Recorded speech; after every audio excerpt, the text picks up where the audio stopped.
Halo teman-teman survei, kembali lagi dengan saya Arik. Ya, sangat senang sekali saya bisa berjumpa lagi dengan kawan-kawan sekalian di video kali ini. Saya akan membahas tentang masih seputar alat survei, yaitu bagaimana cara supaya alat survei kita awet. Nah, di video ini juga saya sekalian menjawab yang DM kepada saya. Beliau bertanya, Mas, bagaimana cara supaya total station tidak mudah berjamur? Terima kasih buat Anda yang sudah bertanya kepada kita, dan tentu kawan-kawan yang sedang menyimak video ini juga bisa bertanya di kolom komentar. Oke, kembali ke topik, bagaimana sih caranya supaya alat survei kita awet. Jadi durabilitasnya lebih lama bisa digunakan ya. Sebetulnya simpel saja, seperti alat-alat yang lainnya, itu semua tergantung pada perawatan ya sebetulnya ya. Perawatan dan cara penggunaan lebih tepatnya. Nah, untuk alat survei ini sendiri juga hampir sama. Poin yang pertama, tata cara pemakaian. Nah, tata cara pemakaian ini juga penting ya teman-teman. Jadi saya pernah menemukan pengunci dari total station ini, contohnya sampai patah, sampai jebol ya. Itu sebetulnya kan tata cara pemakaian yang bisa dibilang berlebihan ya. Sesungguhnya kan tinggal putar sedikit saja pengunci vertikal ini, itu sudah mengunci, tidak perlu tenaga berlebih. Poin yang kedua adalah perawatan. Tentu mungkin sebagian besar dari teman-teman ada yang masih belum paham bagaimana cara merawat alat total station theodolite automatic level yang benar. Nah, di video kali ini saya akan memberikan tips perawatan supaya alat kita awet. Nah, perawatan yang pertama, biasanya setelah melakukan pengukuran, alat kita akan menjadi kotor, dan itu biasa ya, apalagi kalau misalkan di situasi-situasi tertentu mungkin kita harus tetap mengukur dalam kondisi hujan ya, kena lumpur dan sebagainya. Nah, jika pernah teman-teman alami hal tersebut, maka lakukan pembersihan. Nah, cara melakukan pembersihannya yaitu kalau kita biasanya menggunakan kain yang lembut, dan jika perlu ada sedikit cairan, maka gunakanlah kalau kami biasanya menggunakan alkohol. Kenapa harus alkohol, tidak air dan sebagainya? Karena alkohol biasanya lebih cepat membersihkan dan biasanya cepat kering ya. Berbeda dengan air, biasanya kalau mau kering, benar-benar kering, harus dijemur, dan kita mungkin tidak ada waktu untuk menjemurnya. Apalagi biasanya kalau misalkan habis kerja itu sudah sore dan hampir malam. Nah, jangan khawatir jika menggunakan alkohol, biasanya tidak perlu dijemur dengan matahari, cukup didiamkan sekitar beberapa menit langsung kering lagi. Itu yang pertama. Yang kedua, biasanya selain bodinya yang kotor, kemungkinan lensa juga sama kena ya, ada kotoran. Biasanya gara-gara debu atau sebagainya lah ya. Yang penting intinya habis ngukur biasanya alat itu. Oke, lalu bagaimana cara membersihkan lensa? Nah, saya sering mendapati lensa yang kondisinya sudah kurang baik, yang diakibatkan oleh cara membersihkan lensa yang tidak benar. Biasanya di lensa-lensanya itu banyak sekali goresan-goresan, yang itu biasanya disebabkan oleh debu atau partikel-partikel pasir ya. Saya mungkin bisa menggambarkan, memang tujuannya baik mungkin ya, membersihkan lensa, tapi membersihkan lensa dengan cara yang tidak benar itu malah merusak lensa itu sendiri. Nah, tips dari kita bagaimana cara membersihkan lensa yang benar, biasanya kita menggunakan sama ya, cairannya alkohol juga, tapi kali ini bukan dengan kain, tapi menggunakan kapas. Nah, pertama-tama nanti itu bersihkan, tapi jangan ditekan ya, bersihkan dulu. Pastikan di permukaan lensa tidak ada debu ataupun partikel pasir. Nah, biasanya dibantu dengan kalau kami ada untuk menyemburkan angin ya, kayak seperti kompresor lah gitu, supaya sebelum dibersihkan itu ditiup dulu lah dengan angin tersebut. Tapi kalau tidak ada ya bagaimana ya? Ya cukup dengan kalau misalkan di situ masih ada debu, dibersihkannya jangan terlalu digosok lah, seperti itu. Dihilangkan dulu atau ditiup-tiup boleh. Intinya hilangkan dulu debunya dengan cara tidak digosok, bisa saja dengan cara pelan-pelan debunya nanti hilang, lalu dibersihkan secara bertahap ya. Jangan langsung digosok begitu saja, nanti di lensanya malah jadi cacat. Yang selanjutnya masih dengan poin dari perawatan adalah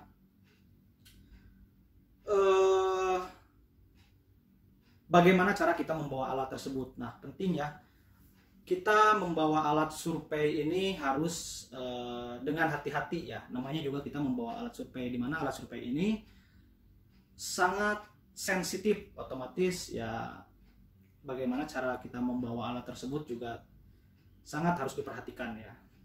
Terutama untuk teman-teman yang membawa alat ini menggunakan motor. Biasanya kalau menggunakan motor sih lebih aman digendong ya, karena biasanya alat-alat seperti ini di kotaknya sudah ada gendongan. Jadi kalau digendongkan peredaman dari guncangan itu lebih bagus. Dan kalau misalkan menggunakan mobil, alat ini juga bagusnya disimpan di jok. Nah, dan ketika melewati jalan-jalan yang ya katakanlah bergelombang, nah itu bagusnya kalau menggunakan motor digendong, kalau mobil disimpan di jok. Oke, yang selanjutnya sekaligus menjawab pertanyaan kawan saya yang tadi, supaya tidak berjamur ya, pada intinya sih sebetulnya kenapa alat tersebut bisa berjamur. Biasanya jamur itu suka tumbuh di tempat-tempat yang ya tidak kering ya, alias lembab. Nah, biasanya lembab-lembab tersebut disebabkan oleh ya tadi alatnya yang kotor, terus mungkin masih ada partikel-partikel uap yang tidak sempat dibersihkan, lalu kita simpan begitu saja alatnya di kotak alat. Nah, yang paling kebanyakan kita mungkin tidak sadar bahwa di dalam setiap kotak alat survei itu ada yang namanya silika, bentuknya seperti bantal seperti ini ya, bantalan kecil. Nah, saya sering mendapati alat ini atau benda ini dibuang. Nah, setelah teman-teman nonton video ini, coba ini dimasukkan kembali jika masih ada, atau kalau misalkan sudah tidak ada, teman-teman bisa hubungi kami untuk membeli silika ini. Namanya silika ya. Kalau apa sih kegunaan silika gel ini? Nah, kegunaan silika gel ini adalah biasanya untuk supaya di kotak itu tidak lembab, jadi bisa menyerap partikel air lah, seperti itu. Oke teman-teman, itu adalah bagian dari perawatan ya. Selanjutnya, bagaimana cara supaya alat survei kita awet? Tentu teman-teman harus menyimpan alat tersebut di tempat yang benar. Nah, tentu pertanyaannya, di mana sih kita menyimpan alat survei yang benar? Sebetulnya bisa di mana saja ya teman-teman, tapi hindari saja tempat-tempat yang semisal di kantor atau di rumah yang ber AC ya. Jadi AC dingin kan, itu bisa lembab ke dalam alat. Jadi hindari tempat-tempat yang ber AC, termasuk juga di dalam mobil. Ketika kita membawa ke tempat project, bagusnya ketika membawa alat ini tidak dinyalakan AC-nya. Saya sering mendapati orang yang akan mengkalibrasi alat ini ke tempat saya dalam kondisi dingin dan berembun. Pas saya tanya, itu ya pasti karena gara-gara AC di mobil. Nah, untuk itu teman-teman yang sudah tahu, nanti jangan simpan alat ini di ruangan ber-AC termasuk di dalam mobil. Yang kedua, jangan simpan di alat yang banyak sekali cairan kimia dan debu. Cairan kimia yang menyengat atau banyak sekali partikel debu. Nah, jangan disimpan di situ ya, nanti debunya kemungkinan akan masuk. Cukup perhatikan dua itu saja untuk penyimpanan. Oke, poin yang terakhir adalah lakukan kalibrasi secara berkala. Nah, ini penting bagi teman-teman yang mempunyai alat survei. Sama halnya seperti kita merawat kendaraan, bisa motor, bisa mobil, dilakukan servis berkala. Nah, alat ini juga sama, bagus jika kita memperhatikan kalibrasi secara berkala. Ya, namanya juga alat survei, ketika digunakan harus dalam posisi benar ya. Kalau tidak dikalibrasi, kemungkinan hasil ukurnya salah itu bisa terjadi ya. Nah, berikut adalah tips kalibrasi.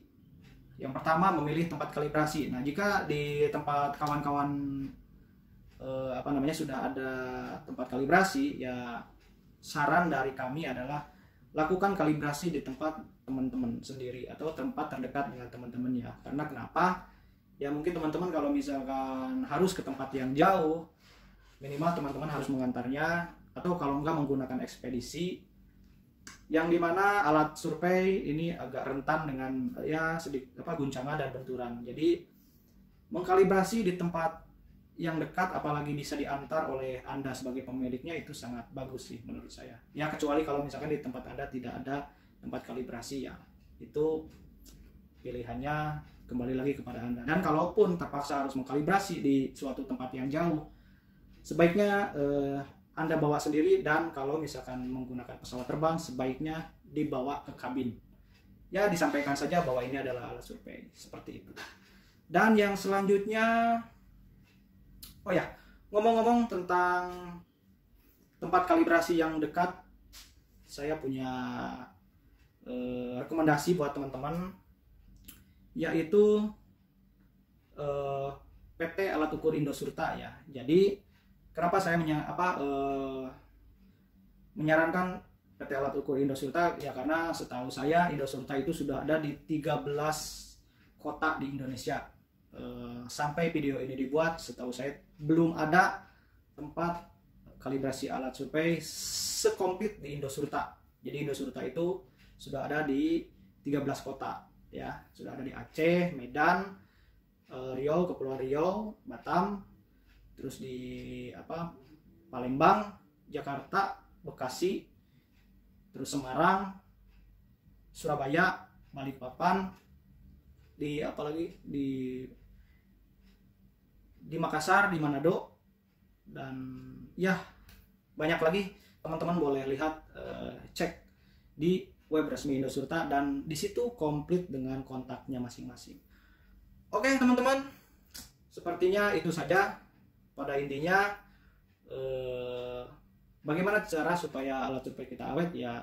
Yang pertama adalah pemakaian yang baik dan benar. Yang kedua, perawatan yang sudah saya detailkan sedemikian rupa tadi. Yang ketiga adalah penyimpanan alat, sudah saya jelaskan juga tadi. Oke teman-teman, itu saja beberapa tips dari saya bagaimana supaya alat survei Anda awet. Terima kasih sudah menonton video ini. Jangan lupa jika ada pertanyaan silahkan komen. Dan kami juga masih banyak video-video atau tips-tips yang akan kami buat. Untuk itu silahkan teman-teman, supaya tidak ketinggalan informasi, silahkan di subscribe dan dibagikan jika perlu ya. Oke, itu saja teman-teman. Jangan lupa jaga kesehatan, jaga jarak, dan taati protokol COVID-19. Terima kasih.